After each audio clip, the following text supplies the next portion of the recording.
माँ भवानी, मैं एस्ट्रोलॉजर मदन सारस्वत, आप सभी का स्वागत है माँ करणी ज्योतिष कार्यालय में।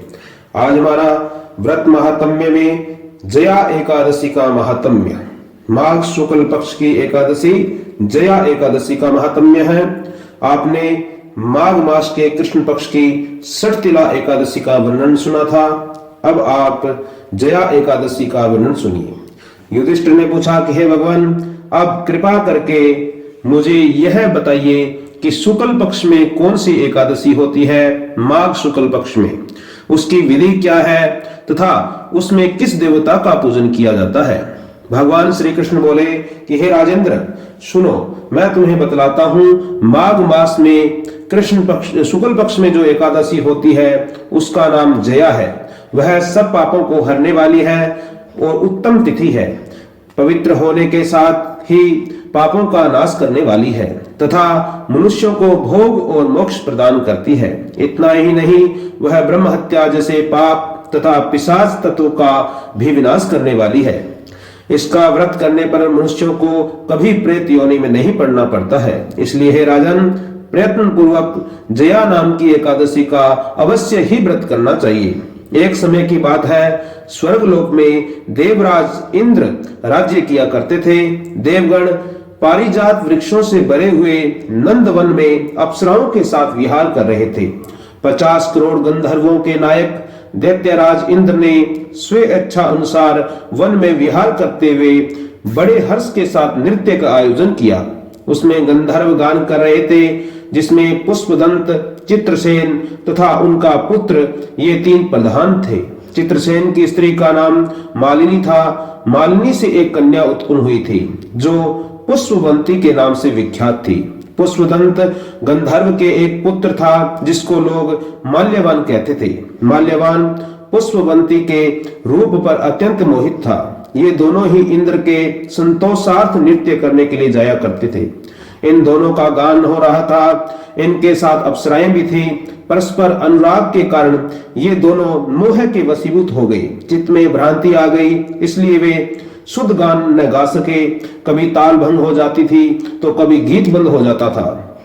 इंद्र ने इन सब पर प्रमाद पर विचार किया और इनमें अपना अपमान समझकर उन पर कुपित हो गई। अतः इन दोनों को शाप देते हुए बोले कि ओ मूर्खों, तुम दोनों को धिक्कार है। तुम लोग पतित और मेरी आज्ञा भंग करने वाले हो। अतः पत्नी पति रूप में रहते हुए पिशाच हो जाओ। इंद्र के इस प्रकार शाप देने पर इन दोनों के मन में बड़ा दुख हुआ।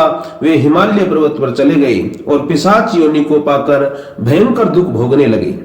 शारीरिक पातक से उत्पन्न ताप से पीड़ित होकर दोनों ही पर्वत पर चले गए और दुख भोगने लगे। दोनों ही पर्वत की कंदराओं में विचरने लगे। एक दिन पिशाच ने अपनी पत्नी पिशाची से कहा, हमने कौन सा पाप किया है जिससे यह पिशाच योनि हमें प्राप्त हुई है। नरक का कष्ट अत्यंत भयंकर है तथा पिशाच योनि का भी कष्ट उससे भी भयंकर है। अतः पूर्ण प्रयत्न करके इसके पाप से हमें बचना चाहिए। इस प्रकार चिंता मग्न होकर दोनों ने दुख के कारण सूखते जा रहे थे। देवयोग से उन्हें माघ मास की एकादशी तिथि प्राप्त हो गई। जया नाम से विख्यात तिथि जो सब तिथियों में उत्तम है, वह उस समय आई।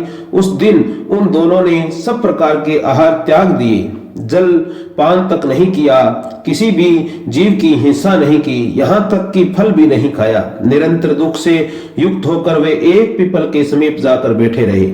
सूर्यास्त हो गया। उसके प्राण लेने वाली भयंकर रात उपस्थित हुई। उन्हें नींद नहीं आई। वे रति और कोई सुख भी नहीं पा सके थे। सूर्योदय हुआ।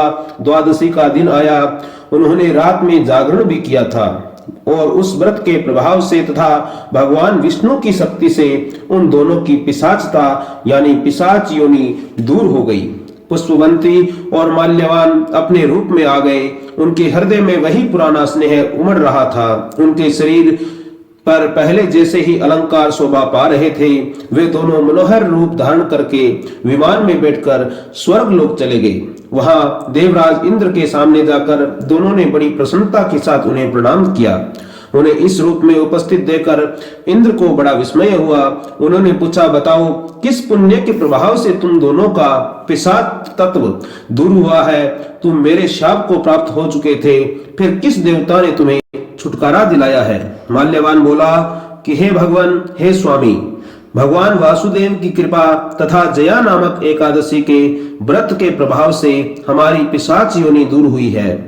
इंद्र ने कहा, तो अब तुम दोनों मेरे कहने से सुधा पान करो। जो लोग एकादशी के व्रत में तत्पर और भगवान कृष्ण के शरणागत होते हैं, वे हमारे भी पूजनीय होते हैं। भगवान श्री कृष्ण कहते हैं कि हे राजन, इस प्रकार एकादशी का व्रत करना चाहिए। नृप श्रेष्ठ जया ब्रह्म हत्या का पाप भी दूर करने वाली है।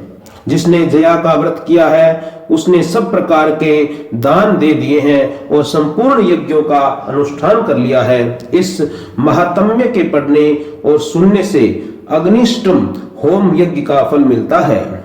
इस प्रकार यह जया नामक एकादशी की कथा पूर्ण हुई। आगे फाल्गुन कृष्ण पक्ष की विजया नामक एकादशी का महात्म्य होगा, उसे आप अवश्य सुने। और इसी चैनल पर विजया नामक एकादशी का महात्म्य भी आपको सुनाया जाएगा। और यह महात्म्य आपको कैसा लगा कमेंट बॉक्स में लिखें। जय श्री राम, जय मां भवानी।